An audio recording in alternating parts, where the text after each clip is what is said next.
Happy Friday, Miami. This is Buy, Sell, Hold Miami, a real estate podcast. I'm Peter Zalewski, condo consultant, expert witness, founder of the Miami Condo Investing Club, joined here by my partner, my co-host, the moderator, Daniel Hernandez from Compass Real Estate in Coconut Grove. He does single-family houses as well as condos. Daniel, happy Jackson Hole, Wyoming Day. Jackson Hole, Wyoming. What's going on in Jackson's Hole? Peter, wrong podcast. Three things happen in Jackson Hole. One, you got the Grand Tetons. Translate that into French, from French into English, and you'll be surprised. Number two, you got Yellowstone. But number three is the reason we're talking about Jackson Hole. Old man Warsh, Kevin Warsh, brand new chairman of the Federal Reserve, gave his first speech at Jackson Hole, where all the international bankers around the world, they all huddle in this fat cat area, which I've been to. If you like fly fishing, great place to go. And he came out and he said he's got to deal with inflation, which means interest rates have to go up, which is housing goes down, Daniel.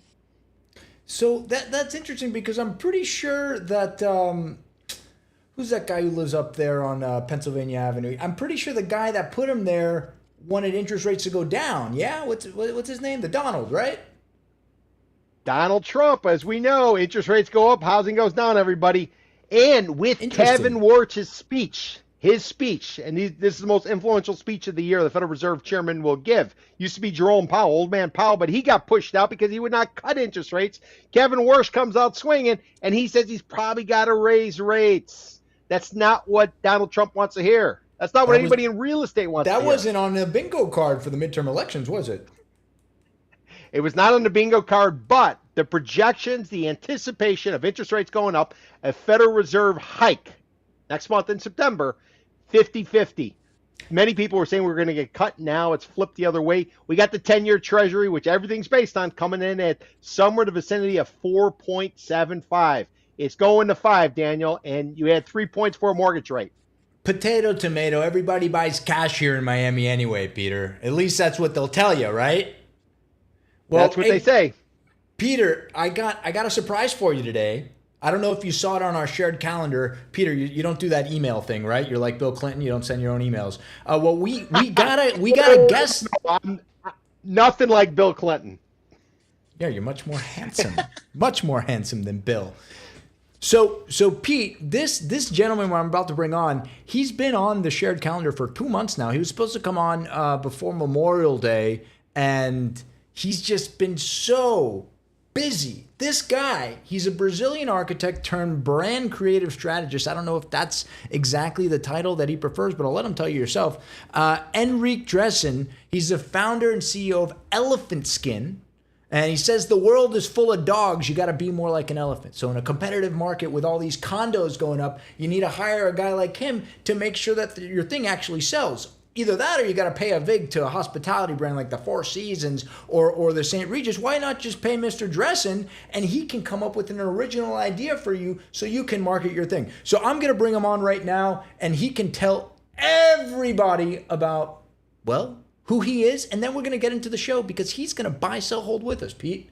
Enrique. Love it. Henrique. He's so worldly, I can't even pronounce his name right. What's going on, pal? Hello, guys. How are you? Glad to be here. Thanks for having me. And it's Enrique, whatever you guys What does want. your wife As call long you as when you're in easy. trouble? Man, like it's come here now. So But yeah, Enrique, man, give us a little background. Give everybody a little bit of background on how, sure. well, not how you got on the pod, but how you got this interesting job that I just kind of talked about. But it seems like nobody else in the world that I know can actually make a living on advising developers on what they should or should not build. So, man, it's an interesting story. I kind of like started when I was young, doing advertising. I started the graduation, I didn't go through, and then I stopped it. I changed it to architecture, and I always liked the advertising area. But then during my architecture graduation, I started to work with some developers, and I started to like it, the development side. So long story short, imagine that I kind of like I put everything together, like the advertising part, but dedicated to projects with the knowledge in architecture. And then it came up Elephant Skin, like we're basically that. We're an advertising agency, kind of like a consulting company dedicated only to real estate developers. And we started in 2017, end of 2017, beginning of 2018. Was only me, with a vision. I changed sides, I was in the development side, and I thought it would be more helpful working with the developers, and that was happened. Like I changed sides. It was just me. Today we are more than 100 people spread in different Wow. locations. We have operations in US, Canada, Dubai, Vietnam, Lisbon now, and basically everybody wants the same thing: how we sell. That's kind How of do you like what sell? unites the world. Yeah, Do and here we I'll tell are. you, Enrique, I'll tell you, you cut interest rates. We're going the wrong way. True, true. so Enrique, and then everybody who's just joining us for the first time today, have you ever seen the show before? Did anybody make you watch the show, or are you coming in totally green? No, I watched some of the episodes to understand where I was stepping in, like to understand like what was happening here before I just jump in out of the blue. And you still agreed to show up. God bless you. Um, so anybody just joining us for the first time today, you included, this is Buy, Sell, Hold. And on the bottom left of your screen, if you're looking at us on mobile, right there in the middle, that's what we call a rundown, Enrique. And so week after week, Peter and I throw these stories together. And I want full disclosure that I sent Enrique these topics yesterday. So he could have looked at them, he could have not. We're not going to be too mean to him. We're going to ease into it today. And at the end of each topic, we're either going to buy because we agree, we sell because we disagree, or we hold because we don't know. And you can not know. You can say, I don't know. Sit back. You're an adult and just watch and eat some popcorn. So with that, Enrique, here in Miami, we got branded condos. I think it started with Desert and the Trump, and then he did the Porsche, and now we got Armani Casa, we got a Frida Kahlo, we got Mercedes, or maybe we don't have Mercedes, but there are just so many brands coming in. I think we're second to only Dubai in the sheer number of branded condo deals coming into town, and you hold developers' hands from the very beginning, as I understand this. Yeah. Is the branded condo thing, is are we just going through a phase, or are we in the very early innings of that? And that's why we're still in the first inning of brand partnerships for condos is the first topic. I think there's a misconception, like about what the brand would do with the project. So I like the branded niche. I think that's really interesting. But if you work with services, if you work with something that adds something with the brand, to put a brand just like as you are putting the logo in the building, that doesn't make much sense, and you're gonna pay like high prices at the end. Like there's a gap. We need to remember that when we develop the project, it takes like 2, 3, 4, 5 years to develop that. The brand should be the one helping you throughout those years to kind of like engage in the buyers, doing the concierge services, offering you what you're going to expect at the end. That's what the brand should do. And then when you jump in, and that it makes sense to pay like a 15, 20, 30% more because you are getting like the service, you are getting something that the brand going to give to you. But if I'm paying more just to live at Mercedes-Benz, for example, I'm probably gonna have some complaints where and I'm saying here like I don't know if they're gonna have this kind of like service, but like I think the brands needs to be more like a help during the phases of the project and needs to offer something, and that's why you are bringing them inside your project, and not just because like there's a logo and I'm not creative enough or like I'm lazy to come there and create like a strategy or create a project or create something that are going to connect with people. The gap that we saw in the market, that's why we started Elephant Skin, was because like the developers, they are really good doing spreadsheets and understanding like how they compare the markets, but they are not good connecting with people, like really like speaking with them, like understanding what they want, what they don't want, and being honest, like and brand and marketing, it's not supposed to be something that sells. It's supposed to be something that makes people paying attention, and I put you sit in front of the developer, and nobody's gonna sell better than him. That's our goal, and the brands should do that. Like increase the value that you have on the project, the services, and help you with that, and not just like hey, I'm doing here because yeah, I didn't have time to think about the names or think about color palette or think about the branding or how I should use, so I'm gonna use someone and I'm gonna put there like a car logo in the place. That's what I believe, the branded, and I think it's fine. It's the first phase of the brand. People are still learning. Even the hotel brands that they have the services on the hotels, they're still learning how to deal with the residentials, and that's fine. But I think if it doesn't change for the second phase, I think people gonna stop doing that and try to do another thing, because you need to have returns on that, and the returns, you need to remember, we don't develop like for next year. We develop for the people like in 5, 6, or 4 years. That's what I think. Pete, we've seen now, I think just last week, the branded Four Seasons in Surfside has broken its own record yet again. They're well over $7,000 a square foot resale for a Four Seasons branded condo. We've looked at the data that hospitality branded, and you pointed it out, Enrique, that the hospitality guys, since they're already in the hospitality industry, they sort of already know how to do it. They know how to deal with people. Yeah. What the hell how many customers does Aston Martin actually deal with every year? There's probably more units in the Aston Martin condo tower than cars than they sold in the last couple of years. How many Aston Martins get sold in a year? So like Armani Casa, and I'm not saying anything bad about Armani Casa, but the actual ability to deal with people. They are customer service brands, and I think that's why we've seen success in the hospitality side. Agree. But how much more room is there for this to grow? Or I guess how many straws can we grasp at? We've seen cars. We see Dolce and Gabbana, which is a perfumery, I guess. We see the likeness of cultural icons like Frida Kahlo. Peter and I have talked about maybe like an HVAC company, and then they could advertise that they're the coldest building in all of Miami. Peter, what were some of the other ideas we were throwing out there? A Coca-Cola building? It's got great brand recognition. There's so much to get here, Enrique. Enrique, I want you to point me in the right direction. I'm going to tell you what I think, and I'm not saying I know it all, but let me tell you what I think. I think the only reason you use a brand is you got no name brand recognition. You got no street cred. Nobody knows who the hell you are, and this is a way to kind of get on the board. I would point out maybe it be the Mercedes-Benz project. Maybe it would be the new Breitling project named after the watch, and I don't even know if I'm saying that right. If you go back in the day, the first person to put it on the board was a guy called Michael Deser, Old Man Deser, and his kid, Gil Deser. They brought in Donald Trump because he was doing the Apprentice show. This is before he was thinking about building ballrooms and stuff.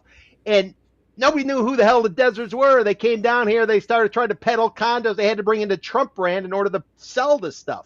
So to me, you only bring in a brand if you got no street cred. That's why you bring in a brand. And then when you do bring in the brand, what are you facing? You're facing the possibility that this licensing agreement could go BK in the United States. A bankruptcy judge could sign his name on it or her name, and the thing disappears, just like we saw with the Canyon Ranch over on 69th and Collins. The SLS in South Miami Avenue. I don't know if they went BK, but I know there were some issues. They didn't go BK, but they Ranch. had the license. It's called DUA now, by the way. DUA. That's what it is. So to me, Enrique, the only reason a developer gets a brand involved now the hotel's a little bit different, hotel brand. But the only reason a developer gets a brand involved is they got no street cred. They have not built up a following here where they're going to be able to sell it. Now they might be great somewhere else. But you come to South Florida, you come to Miami, it's probably not going to fly. And the reference was made Dubai and Miami. Miami's number 2, I guess, with brands. What do they have in common? Vanity. Sunshine, Condos are commodities. Easy to do business. OnlyFans. Condos are commodities. They are rebar. They are cement. They are glass. They trade like commodities. They're no different than oil. They're no different than pork bellies. No different than salty snacks. And Daniel, I got a new one. No different than tokens for AI services. It's a commodity. You got to add some value to it. You charge 20% more for a brand, you pay the brand 10%, they come in, they kiss some babies, they shake some hands, which, by the way, that's what Donald Trump did with all his projects in Sunny Isles Beach. And at the end of the day, they disappear. You fall out of line with them, they cancel the licensing agreement. Next thing you know, you lost 20% of your equity, just like Canyon Ranch did once the bankruptcy judge signed that name. And the Canyon Ranch, which is a brand for holistic living in New York and Arizona, it reverts back to the Carillon, and nobody knows what the hell it is anymore. So that's my understanding, but I'm probably looking at it from the bear side. So maybe you could give me a little bit more details. No, the thing is like that's why when you put everything in the same basket, you mentioned. I'm not saying about the hospitality. Everything is branded today. You know, like you call branded. Yes. But like even you mentioned Desert. I don't know him personally, but if I know, like I remember that he's a huge fan of cars. Like he's a collector, I think. So now Yes. he became like curator. But who knows if not he just did the project because like he's a fan and it was part of his vision and he did the project, you know. And that time was not branded. At that time was like a beauty with a vision, with a name, and that was a positioning. At that time, he did a positioning with the Porsche Tower or with the bit, but now became a thing, and that's where the problem starts to happen. You know, like that's where I have a I have a cousin that if he hears me saying that, he's gonna laugh. But when he started the crypto thing, you know, like I went to him and then I told him like, hey, I bought some crypto, and he looked at me and said like, that's where the problem starts to happen when people like you start to buy this type of stuff because I didn't know shit, you know, like I was not my thing. And that I think is the same thing with the developers. They use that, and when this starts to become a simple thing without the storytelling around, do not without know how to do it and why you are doing, that's where you start to have a problem. You have like a licensing that it's revoked and then you need to change and then it's not a plan, or you sign a brand, the brand doesn't give you like the what they need to do, and then you start to get pissed with the brand because the brand is just like waiting, they release the name and then they get out. But it's different, like if you put branded in the same package as hotels, or for example you have like the well, you know, that it's doing, there is a meaning behind that. They have wellness, they have the amenities, they are bringing a brand to offer this. It's kind of like if you open a store. I need Four Seasons. Why they're selling? Because people want to live in Four Seasons. It's simple, you know, like what Hits is selling because people want to live in Hits. I don't want to live inside you However, know, like however, however, I got to interrupt you here. What I've been told about all these hotel brands, the hotel company's not running it. What happens is they train the in-house personnel to do things the way they do it. But the hotel company's not running it. It's not like wherever Hyatt or Four Seasons is based. They don't have their but employees there. They're simply educating their train. No, that So it's would be almost like a very franchise. expensive. But it's I almost like think a that's franchise. yes, but I think that's part of the process. Even the hotels, and that's pure opinion. We are doing some projects and we are helping them to structure. Even them, they are starting to understand how much they need. What's the team that they need to run the resident? Like how many residentials you have ready right now? Do you know, like we have Aston Martin. It's one of the first projects that was ready, like after the whole branded thing. So people, especially the hotels, I believe they are still understanding, you know, what's the process, what happens. But that's the thing.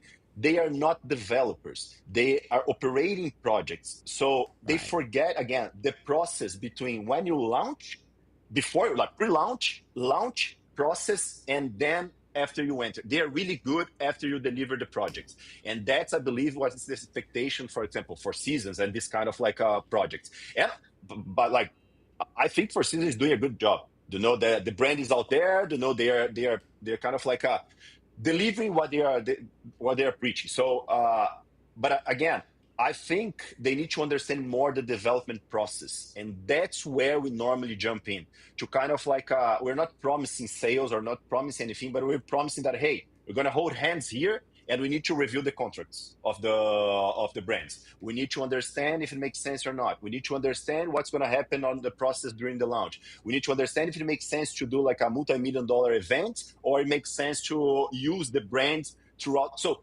these kind of things, I think it's what's missing. And I think the developer, when they jump in that area, they kind of like became a hostage of like, hey, let's see what's going to happen. And what happens, they bring like the brokers are not trained by the hotel, so they don't know how to sell these they don't have the expertise Right, of the so it's actually hospitality. doing damage to the brand because you're bringing people that know nothing about the brand. It's a mess. It's a mess. It's kind of like people doing whatever. Like you have a guy that want to sell without like he just want to sell. You have the hotel brand or the brand that kind of like it doesn't give you like a playbook on how to use it, the brand, or what's they can expect. And you have the developer kind of sitting there and say like, I need a guy to sell for me. Need the brand because now I have attached to the brand. What should I do? And I believe all these things needs to start since the beginning. Like we need to coordinate all those pieces since the beginning and make them work side by side. The speech, the storytelling, and everything that's happening needs to walk side by side. But my opinion is like a brand per brand is regular brand. It's not branded residence. It's a project with a name. It could be Right. whatever. They're just But paying a hotels thing. is different.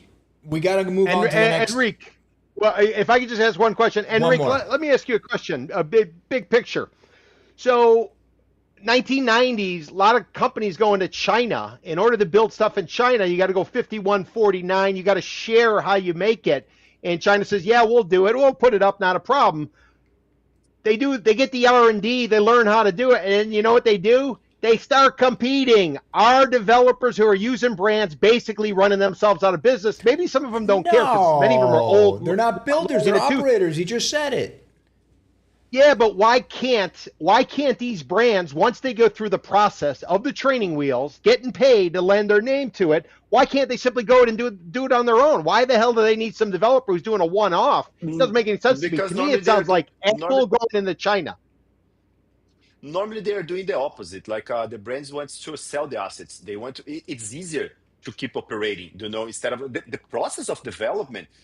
People forget. People see the building is ready, but they forget. Like I tend to say to developers, like, hey, don't worry about us. We're not the last cookie in the package. Like we know our place. You have the approvals, you have the lenders, you have the process, you have the architects, you have everything. So the whole process to do that and develop, it's the opposite. The operators, they want to do the opposite. They just want to go. It's an easy task if you think. You go there, you plug your brand, you let them do it, and that's it. Instead of like having the whole trouble to have the assets. Most of the companies are selling the assets, not keeping the assets to the ones that still have. But if you're selling a condo, you're in and you're out. You sign a long-term agreement, so you do the property management. You're collecting cash, and somebody else has sort of got the risk. You're not really out because that you got to deal with the HOAs that are such a dream to deal with, as we know. And you have the time to do all of that, like the timing that you have, for cash flow, for the amount of years that you have, and the liability. Honestly, like if I'm a brand, I would prefer be a brand, with all the operations, but like kind of like delivering the operation, delivering the process, delivering the playbook, kind of like a plug and play. And I let the developer like do what I need to do, and I'm go there and just keeping the second part, for the project. I gotta move us along. I gotta move us along. Sorry, but last point. But many of these brands are publicly traded, and if you're publicly traded, you constantly got to expand your ability to raise cash. How better to raise cash than to move into this component? So that's just my final thought. Sorry. Buy, sell, hold, Enrique. We're in the first inning of branded condo partnerships. Nah, I buy, but with some adjustments. He's buying. I buy. He's buying. No surprise there, Mr. Zalewski. Well, Gil Deser and his father, Michael Deser, they got down here in 2000 or so, Old Man Deser, maybe even before that, probably before that. So I would say pound the table, sell, punch somebody in the mouth. I'm so confident this thing is way past its run that, I got to go the complete opposite way. And I'm talking about Miami only, though. Miami only. I'm holding only because you said something interesting, Peter. I don't think that they're pushing out the developers. I actually think that they're pushing out the likes of First Service Residential, who have been taking $150 a foot for eons from these homeowners and delivering 50 cents worth of product. Now these hospitality brands are coming in here. They're getting $250 a foot for HOA, but they might actually be delivering a half-assed product. And that's all I'll say about that.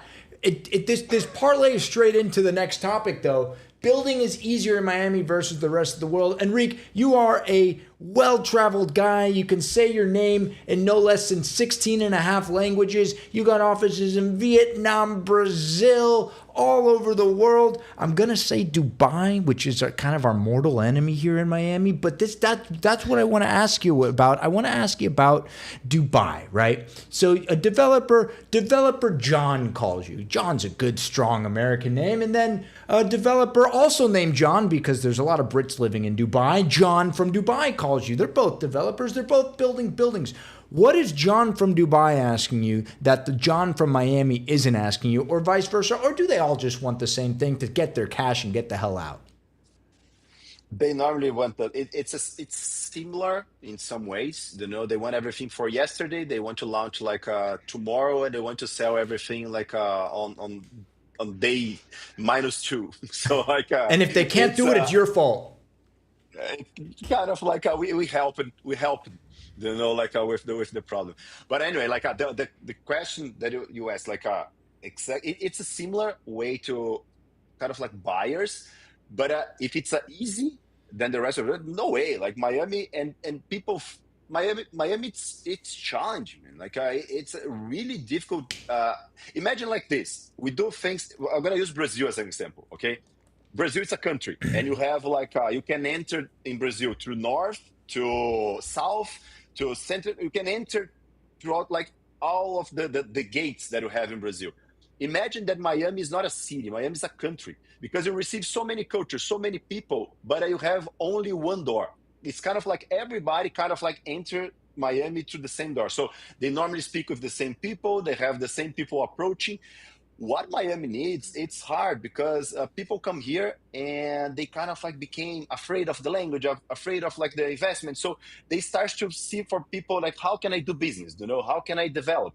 And a lot of people with money, they come into Miami and they say like, how can I make money? But the guy owns like a supermarket somewhere. He never developed before.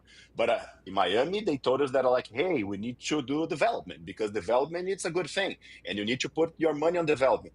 And then he starts to try to do by himself, or he partners with someone.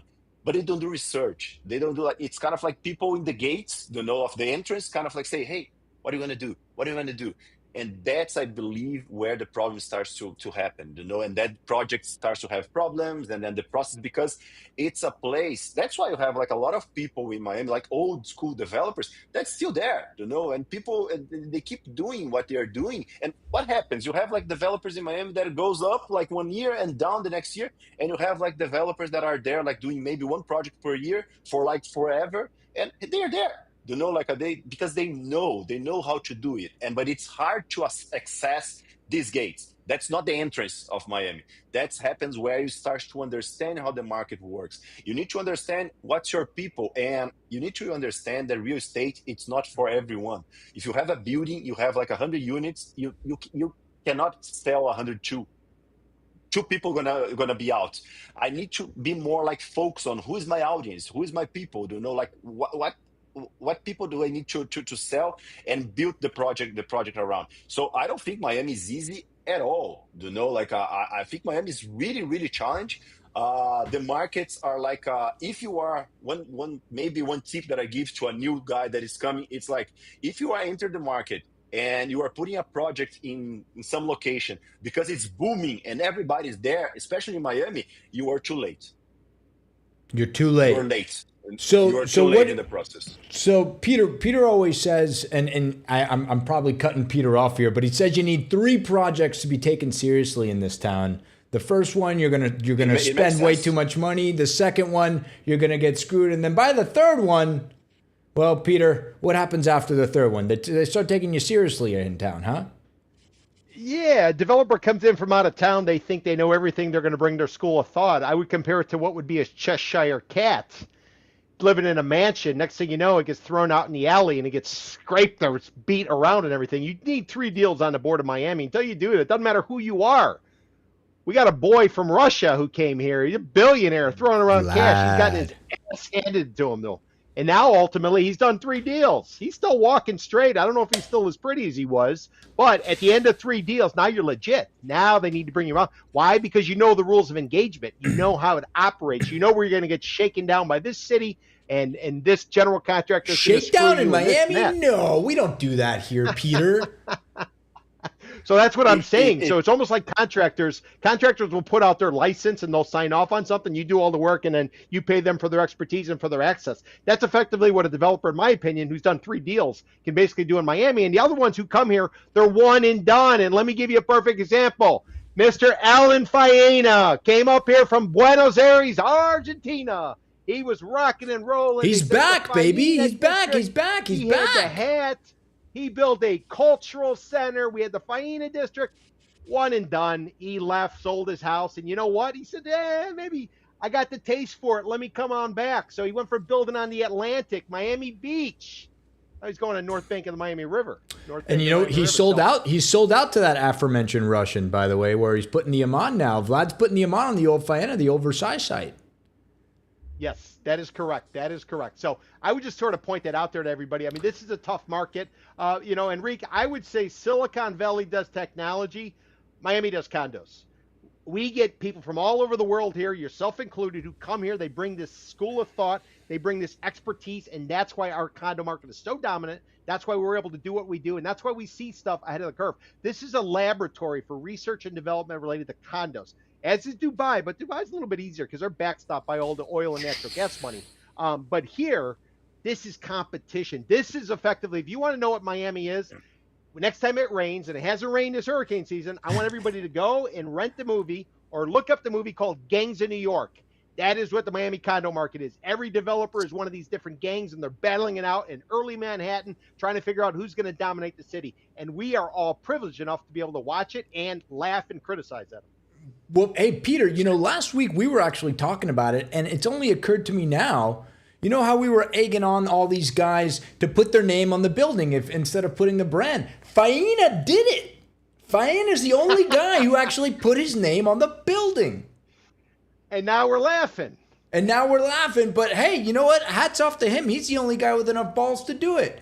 Enrique, if a developer, I want to give you a little bit of context. Last week, we were talking about how, if you go to Japan, sushi chefs will put their name on the outside of their restaurant because it's an honor thing. Hey, I want to show how awesome I am, how great my sushi is. I'm going to put my name on it because my honor is on the line. So if a developer comes to you and says, hey, Enrique, I got this great lot. I could go the brand thing. We could pick a name out of a hat from the sky, or we could put my name on it. What's stopping you from advising a developer to put their own name on the building? Is that a good idea? Would you advise against that? Because it seems like a guy like Hugo Colombo, who's a very well-respected builder here. I think if he put his name Colombo on a building, it's free for him. It's his name. It's his likeness. He doesn't have to pay St. Regis any money. He just has to pay you to help him through that whole process. Why would that be a bad idea? Is it a bad idea? It's not that it's bad or good. There's a thing, at least for me, that I use as a rule in real estate that it's really dangerous. That is like, oh yeah, I like it. You like it, but like it's for you. You're gonna live there. The building is for you. A developer develops a building to sell to people. Sometimes you develop something that is for you and you're gonna put, and it makes sense. But like, you need to understand that you are selling a product, like you are putting a product out there, and you need to find. So the way that we do, it's not what Enrique likes or like who likes. It's like I have an audience. That's the positioning of the project. This needs to make sense for this type of audience. They need to go there, pay me 30% down payment, keep me paid, like in the process, move in and live their life. So the question is, will they like to live in a building called like Enrique Dreesen? I don't know. Probably not. And I'm really proud of my name. But I'm probably not gonna put there because, again, no disrespecting your comparison, but I'm selling buildings, not sushi. So like it needs to make sense for the project. It needs to make sense. I'm taking a project and I'm putting out there for people to buy. Those people needs to like. And remember, if I have 100 units, 100 people needs to like, and they needs to buy. After that, I move on. I go to my second, do the same thing, go to my third one, and as Peter said, after my third one, I'm good in Miami. So that should be the process, But in terms of branding and how we need to take care, we need to be careful with what I like or what the project deserves. What needs to be done for the project. No, Enrique, if I can ask you, one of the things they used to do early on is they would bring in celebrities. There's a guy called Dan Marino who played in the NFL down here. Yeah, He did very well. I don't know if you follow American gridiron or football, yeah, whatever. yeah, yeah. And they would typically give him a condo in lieu of advertising. A guy called David Guetta, some DJ who was bald and now Yeah. suddenly has a lot of hair. That was another one. He was involved with the Paraíso over there on like 30th and Biscayne. So that's the way they used to do it. But now it seems like what they do is they leak the fact that somebody like Lionel Messi, and I know you're Brazilian. I don't know if you're a football fan, but I want you to give me an objective opinion. Lionel Messi's brought in, supposedly it was leaked. He bought 4 units in the Cipriani. So all of a sudden, everyone is going to go to Cipriani, even though it's an inferior location. It's a C at best location, probably a C minus. I'm sure the quality would be great. If that's a C minus, then what's a Mercedes Benz? Well, Mercedes-Benz was a Hyundai or a Kia location. It was not a Mercedes-Benz. Whoever the heck signed that Very deal, reliable car. I think If they had a went well for it. Toyota Land Cruiser Tower, that thing would have been sold out before they could even get the construction loan. So we're talking about names. What about Lionel Messi? He's getting long in the tooth. He's talking about retiring, and I know you're He's Brazilian, got a and I soccer know stadium Brazil, already. Argentina. Just let him go. But is there juice there by leaking out the fact that Messi supposedly is buying 4 units? And I don't believe he paid for them personally because of what I've seen in the past. But can you address that? Having people like Kim Kardashian maybe have a unit. Having somebody like Ronnie Cycli back in the day, Ugo Colombo, when he put up his first tower. Yeah, but what happens when somebody gets Me Too'd? You can't tie it to like a single attack surface because all that person has to do is do like some naughty tweet and you are done, sir. It's like I did a reporter I think 1 week ago, 2 weeks ago. He was asking exactly like that, how you attach celebrities to the projects, and I think it's dangerous. Of course, if they come in and buy it, whatever. I'm in. You want to buy the unit? Good for us. It depends the way that you treat. If you put, for my opinion, if you do a campaign with a face of the project being a celebrity, that's dangerous. Like a really dangerous. Like something happened, or and you're going to spend like it's a 5-year process. If something happened, you're screwed. But if the guy come and you do, I don't know what's the negotiation. If you do like a unit and the guy buy this unit like first time, like a half of the price or whatever, and you have that in the budget and you think that's going to help, that's more like on a sales side, to be honest, instead of like the market. It depending the type of projects, we need to take care even who you put as a face of the project, because then you're going to start to see people, especially like in a billionaire world for ultra high net worth like projects, that people, they have the same amount of money that Lionel Messi, even more. So he's gonna look and say, I don't want the attention, I don't want these, I don't want people right. It can go the other way with that. So can we go the other way? But of course, you have projects that are, I believe, again, putting on our work, like the way that we work. If you bring a celebrity that it's related with the project, it makes sense with the project, and kind of like really gonna live there because it makes sense I think it makes sense to do this type of partnerships, and use the celebrity as kind of like a spokesperson, for the project, and say it relates with my lifestyle, I do this and that.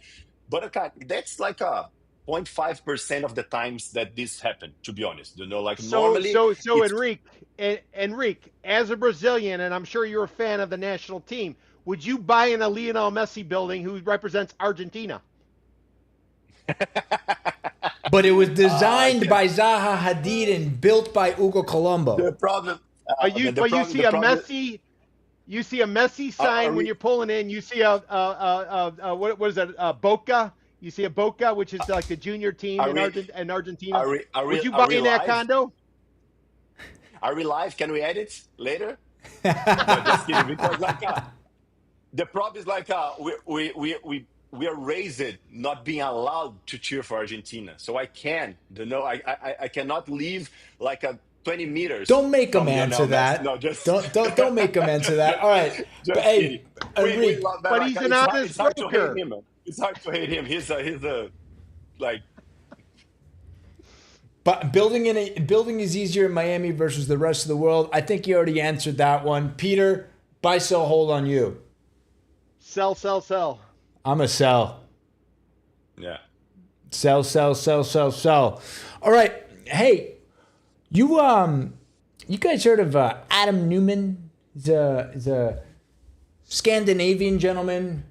I can't say he has a funny accent because I feel like everybody down here has an accent, but he is here now. True. He got his start with a little organization called WeWork that went up in flames like Tinder paper, and he's back. He wants to be a real estate developer. He's got Flow House, and he's in the news this week because he secured a $51 million loan from Ladder Capital for his development over there in El Portal, which, Peter, when I was looking at the research of this, he stole right under the nose of Mello Group by like $400K. He outbid them. That was a $71.5 million deal for the old trailer park up there in El Portal, sort of by this cool little area. I'm going to bring it up on the map for the gang. It's, it's right over here, over in, on the, what is that, the 70s, El Portal? It's right over here. Yeah, we're right over here. The old, yep. The Flanagan, they got a building. Flanagan's right there. 79. Yep. And Enrique, I'm curious, not only because in doing some background on you, you were an early client of Mr. Nguyen when you were getting elephant skin off the ground, but Yeah. what like this is the single largest check from my own research that Andreessen Horowitz has ever written to an individual. And it's not a tech company, it's a real estate fund. They wrote them a $350 million check. And I get it, real estate in South Florida is expensive, but that is a lot of money to put behind someone who has never developed real estate ever. Is Adam Newman, we were talking about the branding and an individual. This is a guy who lit $47 billion on fire, exited as a billionaire himself, and he's taking checks to build buildings. Is that a good look? I don't know Newman personally, but I have some people tend to look just what happens at the end. But for example, WeWork when it started, it was a fucking nice vision. He had a vision. He created an idea and a community from scratch, and he made it work. It happens for us. Honestly, WeWork. It helped us to grow. I went to India in 2019. I didn't know anything about India. I entered WeWork. My internet was connected, and I closed a deal in India. And I had an office. So the idea, the vision. My opinion is he clearly knows how to build visions and convince people, and he has good ideas. What I think he needs it's people managing that, running what is happening after that, and everything that happens with WeWork, it's crazy, he was a 40 something billion from one day, and the other day you were nothing. But I think this flow, my opinion, maybe he's trying to prove that the concept works because it's similar with WeWork. What he's trying to do is, again, community, but it's not for work, it's for residents. So he's trying to grow that. But again, and honestly, I like the WeWork idea. I really like 2016. I was doing a lot of research. I worked with kind of WeWork in 2015, 17, 16. And I was doing like a lot of research on the business model and how they are doing that and how things work. So the vision, the concept about that and what he created and how much people he brought in, that was impressive. That's a positive thing. That's not cancel that. How he manages that, how he made the business run, that was like a lot of mistakes happening there. But like to do what he's doing, he's trying to build a brand that's flow with many projects.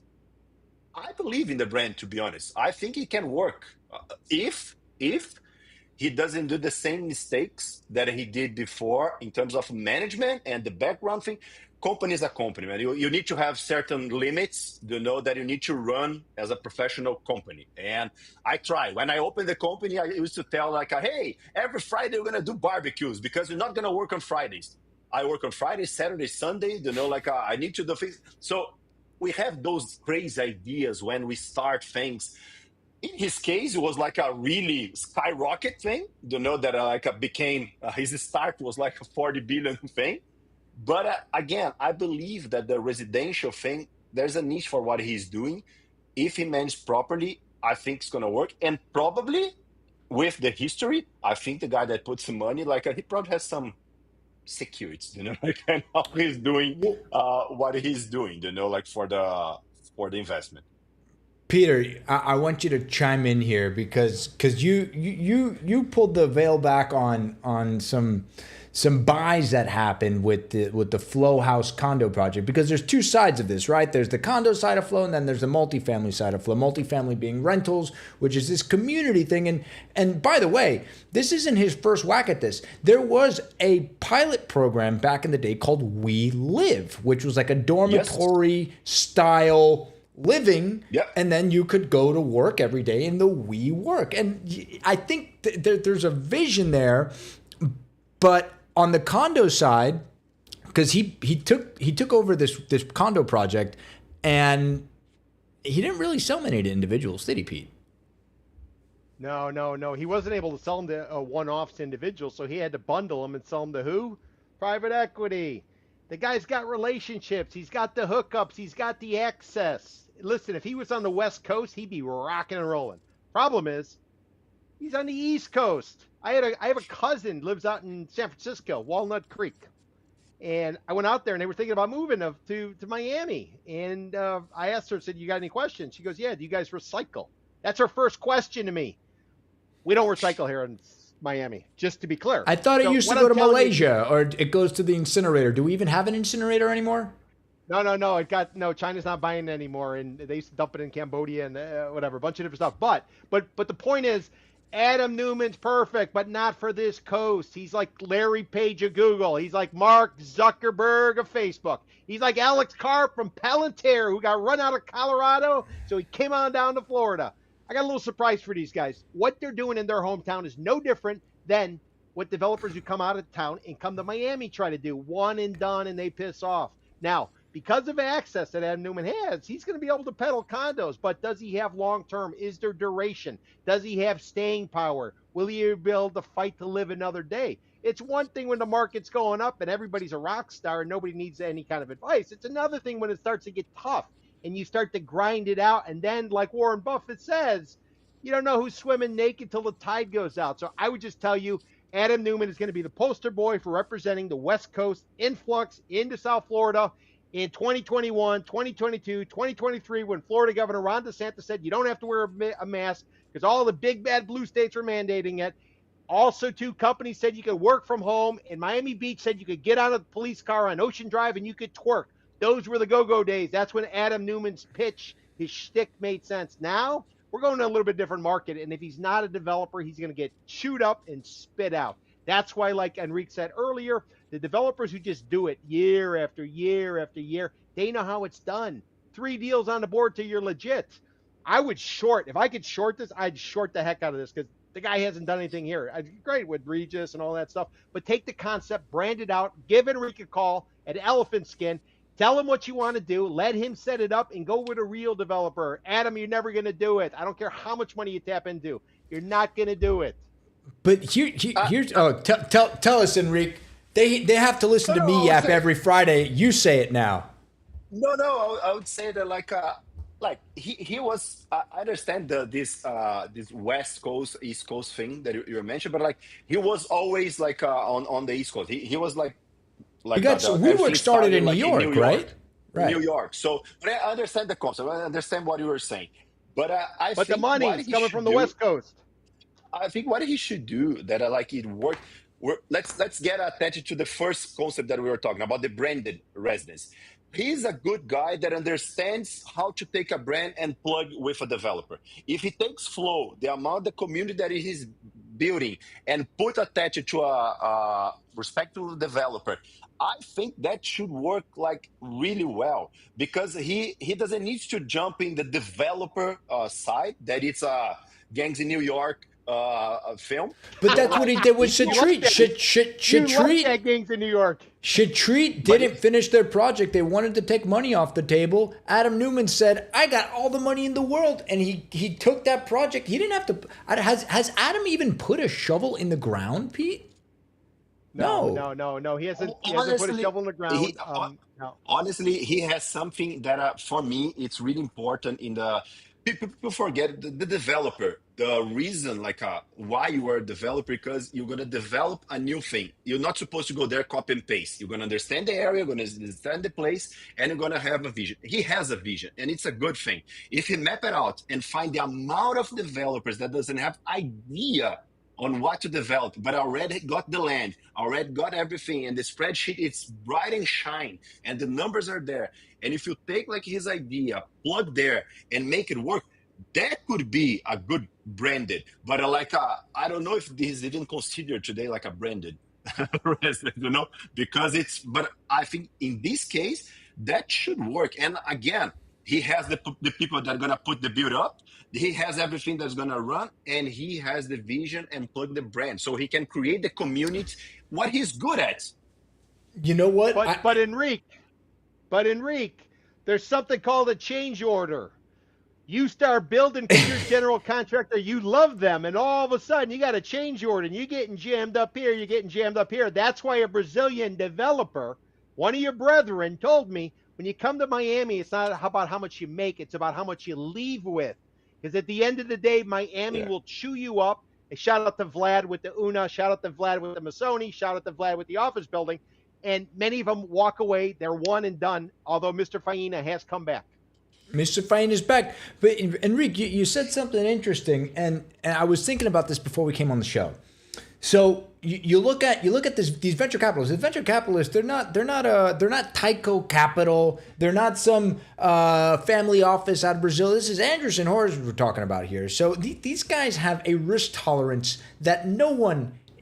I don't even want to walk into their office. They have so much risk awareness. I mean, they're throwing money at moonshot AI to give even a rookie developer like Adam Newman $350 million. This is the most risk averse investment that Andreessen Horowitz has made in a decade. So could one even say, guys, that this is a hedge?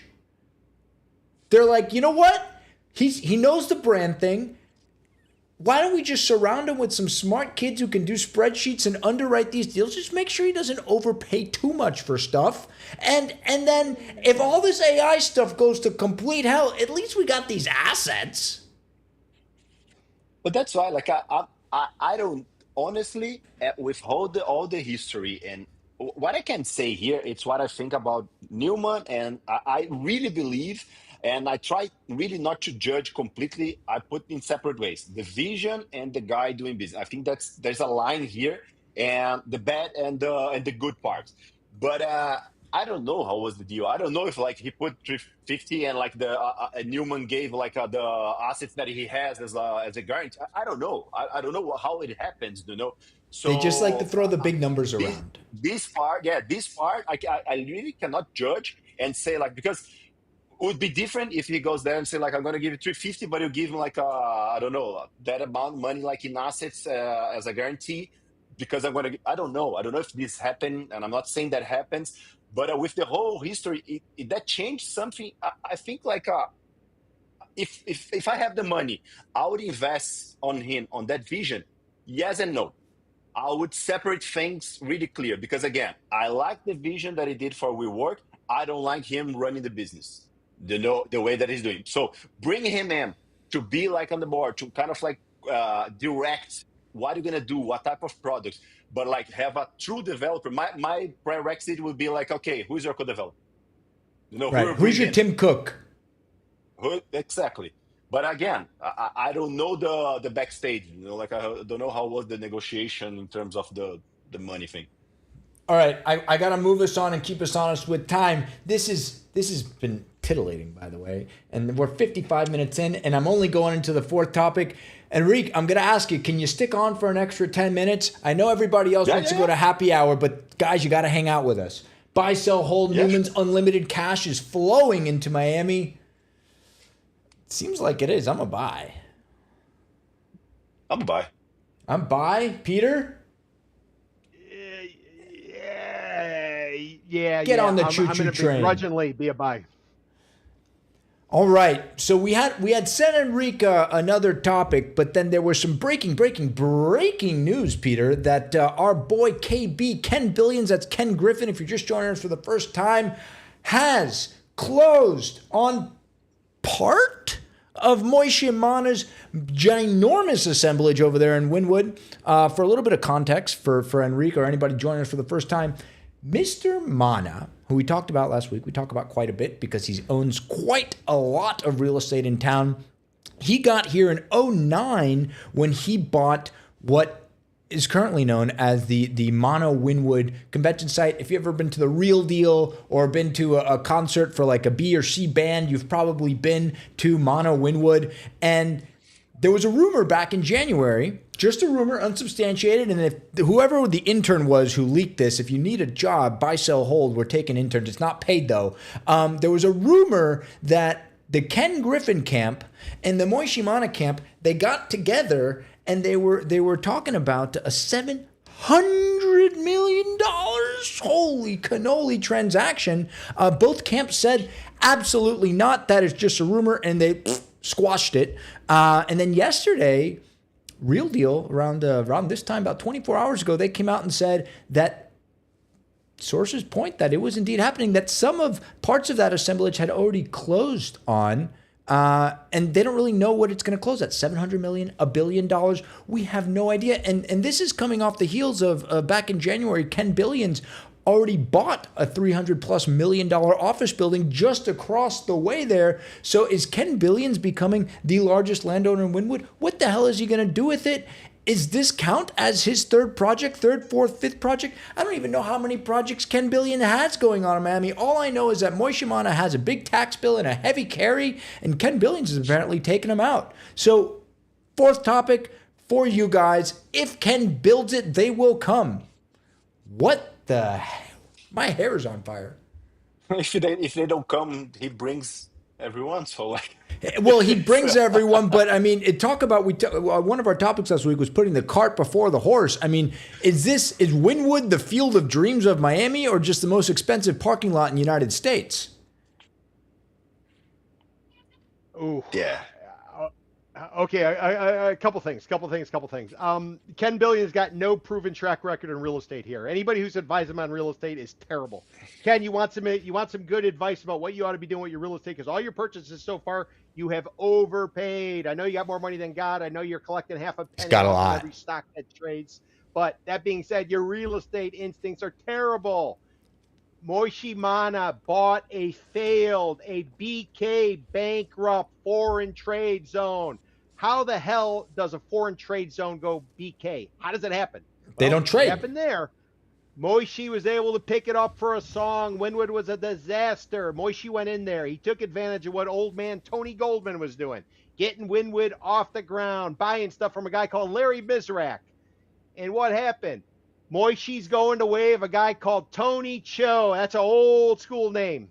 This is the guy who was brokering a lot of deals in and around there. He was known because he brought in a Ducati motorcycle brand right there on 29th in North. Do we have a Ducati tower yet? No. We need one. Tony Tony, next time you're down in Miami because you're spending time in Jacksonville, get your ass down here and you need to put a Jacksonville, that's Ducati a on a stone's throw away from Jackson's Hole. I think he went to the wrong Jackson. Exactly. But what I'm saying is, Moishy's tapping out. Who's getting stuck holding the bill is going to be Ken Billions. Ken, you always pay too much for your stuff. What are you probably going to do with it? I bet he's turning it into housing. He'd make a little housing, make or like or what about education? He can't donate enough money to Gulliver. I think he only got like 20 spots for what did he spend? Every building's going to have his name on it. He's going to build your own freaking school. That's what he's got to do. That was happening in West Palm. We did a segment. We did a segment about a month ago talking about the schools. You got the Green School, you got the Ross School, you got the this school, that school, because there's nowhere to put anybody, and they're having to import talent. And that talent, if you're a senior executive and you're highly paid, that probably means that you got some rugrats that you're coming in tow. Where are you going to go in school? Like you got a few rugrats, right, Enrique? So if somebody says, I'm going to pay you $2 million a year, you got to move to South Florida, uproot your family of 5, but they can't go to school. It's a non-starter. You just can't do it. What do you homeschool your kids? Yeah, but how do you get there? How do you get to this location? So let's say there's no access. How exactly are you going to drive to that location if your office supposedly is going to be on Brickell Avenue? Chopper. So you're going to just like in Brazil, right, Enrique? The helicopter did so well in Brazil. Yeah, it's like I heard. I don't know if I saw in the news. I know that came up like short, like before we were speaking. I think I emailed you like 2 hours before the show. I really dropped this one on Mr. Dresden. No, but I think I was talking something about like the education part and kind of like he has the executives that you were mentioned. He has that. He has those people. He's bringing those executives to Miami. So I don't know, but you guys are more like expert on that than me. Saying that like he pays too much. It's a lot. Let's consider that like he pays but what lot. Is too much when you can't spend it fast enough? But again, depends like exactly. If he's not doing like the regular real estate thing, and he's doing his own thing, and he's gonna do like an educational master plan or whatever, what is too much? Like his math makes sense. Like he's gonna put there, he's gonna bring a university or like a whatever, like in terms of science and education. If the math makes sense, what is too much? I agree with the question. Like maybe it makes sense. Like and maybe Moshmana was like in the right place at the right time. Yeah, listen, he tapped out.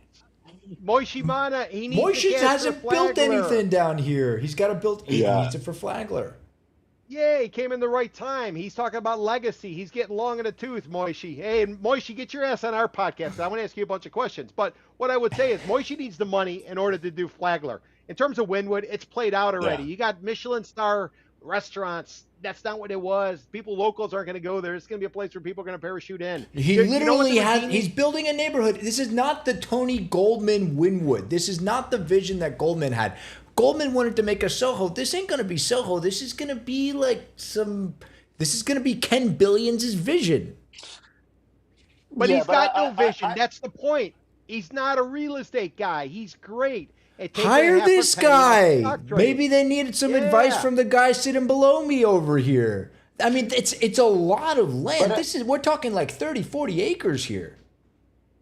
But you mentioned something that it's true, like in terms of the vision, that the vision was to become like a Soho or something like that.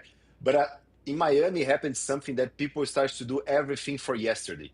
So you can see like that some buildings are like the same, like they don't have like more the style or the architecture. Of course, you commodities. Have some, but commodities. Like, and after this starts to happen, forget the vision. Like the vision went like down the drain. Like it's and if you have the vision for Wynwood that are like the old days, like to become like a Soho vibe and with the same style, it's hard. You need kind of like a guardian, like to keep that vision alive and make the developers and create like an approval process. Right now, you have buildings that are like, hey, we need a project, we need to approve for yesterday. Don't overcomplicate it. Let's put there and let's sell. And that's my opinion, is not the right way. And I think Miami has a phase that it starts to do that and forget a little bit about the development and the area and how to do things properly, And that's why you have some beauties that like, it's a white box. Done. So Boom. I Just I don't to I don't know who this is attributed to, but I found this quote and I wrote it down somewhere, and it just rings so true to what you just said. But it's nothing ages as fast as yesterday's idea of tomorrow. And in a yeah. building, in the best of scenarios, it takes 4 years to put up from ideation to completion, and it's just Yeah. it's a bad place to experiment with being a coattail rider. You really have to be a visionary or hire someone to be a visionary for you, because if you're just trying to put the next helipad on your building by copying somebody else If or you putting the next pickleball court, it's not going to end well. if I need to have like maybe like 20 extra hands to count the amount of meetings that I went there and was just like no, we're putting the money, like I already have the architect. No, just put like a lipstick on a pig here, and we're gonna approve the project, and we're good to go, and that's it. Why? Because they hooked the investor that was coming outside, so they come with the money, they present the project, and they need to make everything run fast. And that's why, like, Quick money. again, Quick money. It doesn't yeah, exist. and that's why I think Miami, there's the Miami before COVID, that was moving fast. And then you have Miami COVID and post COVID, and you're gonna have another Miami, that is the Miami that I think gonna adjust. It's not now, probably it's not gonna be next year or maybe next 2 years, but I think it's gonna adjust. And we already have people, like moving out of Miami to kind of like that's too crazy, that it's too busy. There's no so it's challenge again. Come back into the other topic. It's challenge to be in Miami, to keep the vision. And honestly, when I was there, like doing projects in 2006, I met Tony Cho like before. So really Oh, you nice know guy. Tony. All right. Yeah, but then I met them like a couple of years ago, and he was doing a lot of nice stuff like in Wynwood. But today, like, why do we need to approve a project in Wynwood to put like a graffiti in the wall? Like, that's not the vision, that's not the idea that you should do. It's more about the uses and how you need to protect. So the product should sell.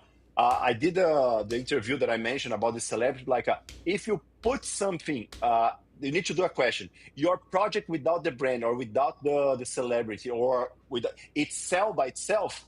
If the answer is no, maybe you have a product problem, and you need to jump in the product and adjust the product, and both needs to work like side by side. And I think Wynwood area, it's an area that should sell by itself. The whole concept about Wynwood, it's supposed to be for people that understand that area, that likes. I have a lot of people that hate Soho in New York. I love it. That's it's a vibe that I like. But it's not for everyone. I think Wynwood should be that way. And now I think we're trying to transform Wynwood in regular neighborhood, like with the same type of buildings and residential. And I don't think that should be the vision, for the area. If I Ken think builds it, they will come. Pete. I'd be a pound a table sell. I think Ken Griffin's going to go down as Jeff Green does in West Palm Beach. Jeff Green's a guy who shorted the housing market and made a ton of cash that led to basically the Great Recession. He came down to Miami, tried to play a little bit in Miami Beach. I think he ran for governor or something, or Senate, crapped out. Wanted to be like Rick Scott. He crapped out. He moved up to West Palm Beach, bought a bunch of dirt.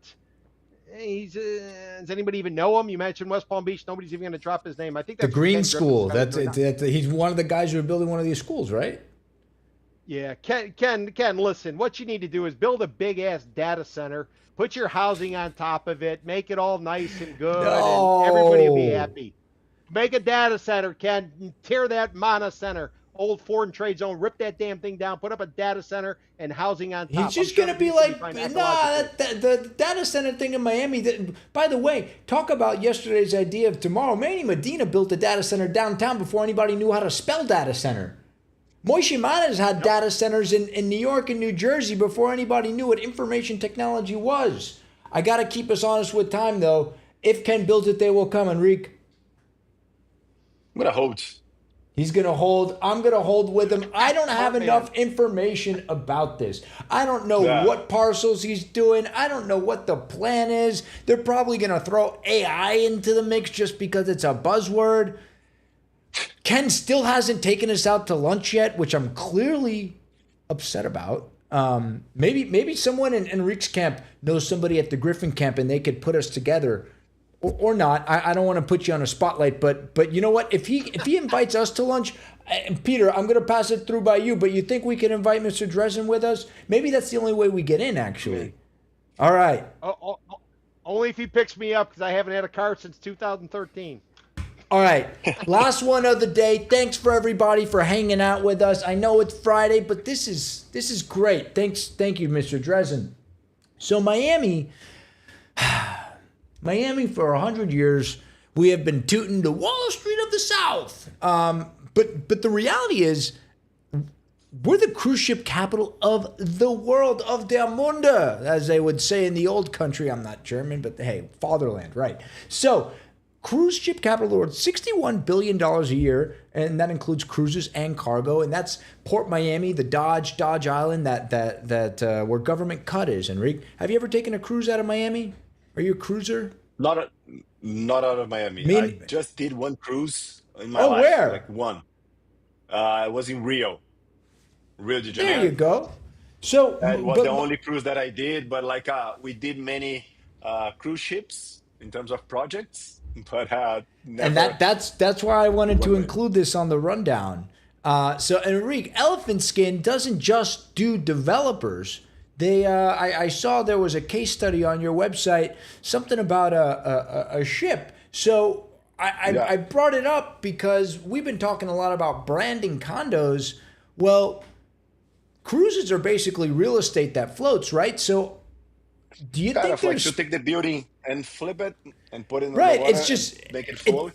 It's an engineering marvel. I mean, if you don't have to drive too far to Yeah, see these giant ships in Port Miami. yeah. So, are we going to see a world where we're going to see branded cruise ships? Because I know the hospitality brands are already doing it. You got the Four Seasons But one, you got the Ritz we're one.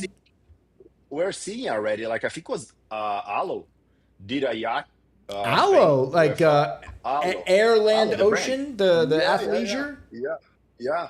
I think Four Seasons did it. I think Aman is launching a yacht. So a lot of brands are, and honestly, in that area, it makes sense, because it's a yacht, and you go there and sometimes you have like yachts with like just a small amount of units, and you go there and anyway, you sell an exclusive vacation or like whatever.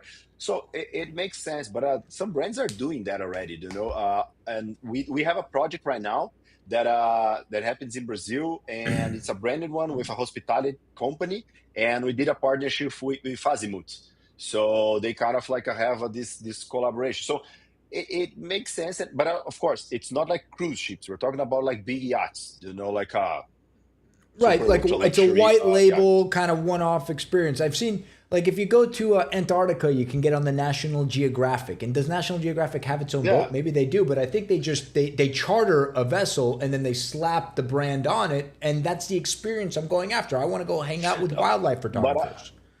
I think maybe I'm wrong, but like I think Amman or Ritz or Four Seasons, they are doing it's a yacht that you go there and you can buy. You have the seasons that the yachts it's out there, and you can stay like a kind of like a cruise, but like a more boutique, high end style than the big cruise. Right, literally the furthest thing away you can get from a Carnival cruise ship. Oh yeah, yeah, really, really far from the whole craziness and like entertainment thing that happens in the cruise. But it's a really interesting market. Like I didn't know we're focused on real estate, dedicated like 100% to real estate. But kind of the cruise ship came as a hospitality side that we are into as well, and we have some projects regarding to hospitality. But it's an interesting market. The amount of work and like and it's a city, like you need to build a city floating over the water, and the things that happens, like inside the amount of restaurants, and we collaborate a lot with one architect that does a lot of projects for urban, for Royal Caribbean, and it's really interesting the way that things happen. It's similar. What I see is like it's similar with the developer, but kind of like answers one of your first questions. They kind of like imagine like the hotel he's developing, so he's kind of like building the ship, the cruise. So there you go. The brand is the hotel brand. The operator is the developer. And the developer. I want to ask you something, and I think this is a great way to sort of close out the show. So we think of Miami. Think of Miami as its own brand, right? And we're trying to get people to come here. We got a lot of tourism here, and over on Port Miami, and I'm going to bring it up so everybody can see. Over here in Port Miami, it's this big port. It's this industrial eyesore where if you're on the wrong side of it, it's not pretty. But look at this giant island. And I just told you that cruise ships make up such a significant portion of the GDP here. Tourism. Peter put this idea out when we were talking about, and I won't get into it too much, but there are these fuel terminals over here on Fisher Island that the residents here on Fisher Island, they don't want. And so they've told the port, hey, we don't want these here. Why don't you move them to the port? But the problem is that there's no place to really put them on the port. So Peter floated this idea, and I wanna get your branding expertise opinion on it. What if we told the cargo ships, go up to Port Everglades, go to Fort Lauderdale. We're going to turn this whole thing into a tourist attraction, cruises only. You got 10 berths right there, double it. Make it 20. We're already the biggest cruise ship in the world. We'll be the biggest cruise ship terminal in the world times 2. Do you think that Miami would benefit from branding this exclusively just for cruise ships? Because I don't think cargo really does anything for us here. I think if you do that and you are able to do that, like every single terminal, every single company, Royal Caribbean and other companies, all of them gonna be, like to pitch in and to do that. No, you could even build condos on this thing. You could do the Riva condo. You could do the Azimut condo building. It could be a complete marine-themed condo hospitality development. Especially Miami with those companies. I think that I'm pretty sure that it's not like I don't know, it's Miami, but maybe it is a possibility. But I consider that it's it's always possible. It's always possible, but that I believe that like especially on an island like that, that you can. I think all those companies would be interesting to. Let me show you the views from the south side of the terminal. And honestly, you can do a really nice master plan project like on a place like this, and you kind of like I don't know how Miami sees that, honestly, reducing the amount of like tourists that arrives on the cruise or keeping and that's a math for the city, like what's going to make more money, the tourists that you have like 60 plus billions doing that, or the tax that you're going to generate of people, like using that area or living there. But you're saying that you're going to keep the cruise. So even though you just benefit from that idea, you should do that, like assemble the sites, pitch to the city.